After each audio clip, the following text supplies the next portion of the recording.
تو اللہ تعالیٰ نے تو مرد اور عورت کو دینے کے لحاظ سے کوئی فرق کیا ہی نہیں. قرآن ہی کی آیت ہے، اور قرآن کے اندر اللہ تعالیٰ نے کہا ہے کہ اگر مرد ہے یا عورت ہے اور وہ مومن ہے تو جو بھی نیکی وہ کریں گے ان کو اجر ایک جتنا ہے. ٹھیک، بالکل. تو اگر میرے رب کی طرف سے جو پے بیک ہونا ہے وہ برابر ہے تو ڈفرینس تو کہیں بھی نہ رہ گیا. لیکن چلیں کچھ باتیں اس لحاظ سے بھی کر لیتے ہیں.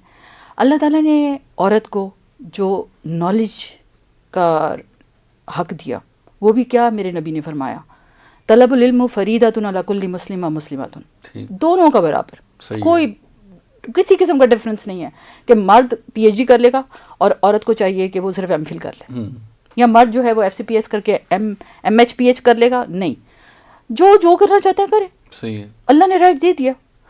اچھا پھر آپ دیکھیے جو یہ فائنینشیل انڈیپینڈنس، اچھا اس پہ مجھے بلکہ مردوں پہ اکثر ترس آتا ہے. آپ کو یاد ہے نا کہ میں پروگرامس میں یہ باتیں بہت ٹرو سینس میں کرتی ہوں. اللہ تعالیٰ نے عورت کو حق مہر دیا، مرد دیتا ہے، مرد کو کوئی نہیں دے رہا ہوتا. صحیح ہے. اللہ نے عورت کو انہیریٹنس دی، ٹھیک، انہیریٹنس اس کو کس طرف سے مل سکتی ہے، یعنی جو انہیریٹنس اس پہ بھی کئی دفعہ جھگڑا ڈال رہے ہوتے ہیں لیکن عورت کو نان نفقہ بھی مرد نہیں دینا ہے. بالکل. تو ساری ذمہ داریاں دیکھا جائے تو کافی حد تک مرد پر چلی جاتی ہیں، اور کافی ساری سہولتیں اگر دیکھا جائے تو عورت کی طرف آ جاتی ہیں. تو اب جو فائنینشیل انڈیپینڈنس، بغیر کمائے انڈیپینڈنٹ ہونا، ساری گیم تو یہ ہے.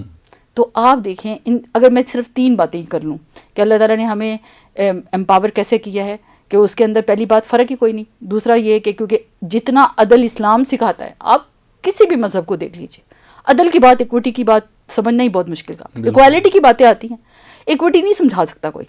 تو یہ جو عدل و انصاف اللہ تعالیٰ نے کیا ہے، یا جس طرح اللہ نے عورت کو فیسیلیٹیٹ کیا ہے، اور جس طرح اللہ نے اس عورت کو امپاورڈ کیا ہے نا، عورت پوری فیملی کو لے کے چلتی ہے. تو جہاں تک میری ایک سمجھ ابھی تک زندگی کی آئی ہے، اس میں سیلف امپاورمنٹ ایک مومن کی معراج، وہ لازمی چیز ہے اس سفر سے گزرنا. اور وہ مرد ہو یا عورت، دونوں کو اس کو حاصل کرنا چاہیے. اور عورت کو تو اللہ نے مزید فیسیلیٹیٹ کر دیا، کیونکہ عورت کو اللہ نے بایولوجیکلی ایسا بنایا ہے کہ وہ مرد جیسے بہت سارے کام نہیں کر سکتی. یہ اس کی کمزوری نہیں ہے، یہ اس کی سہولت ہے. صحیح ہے، صرف سمجھنے کی بات ہے. بالکل صحیح ہے.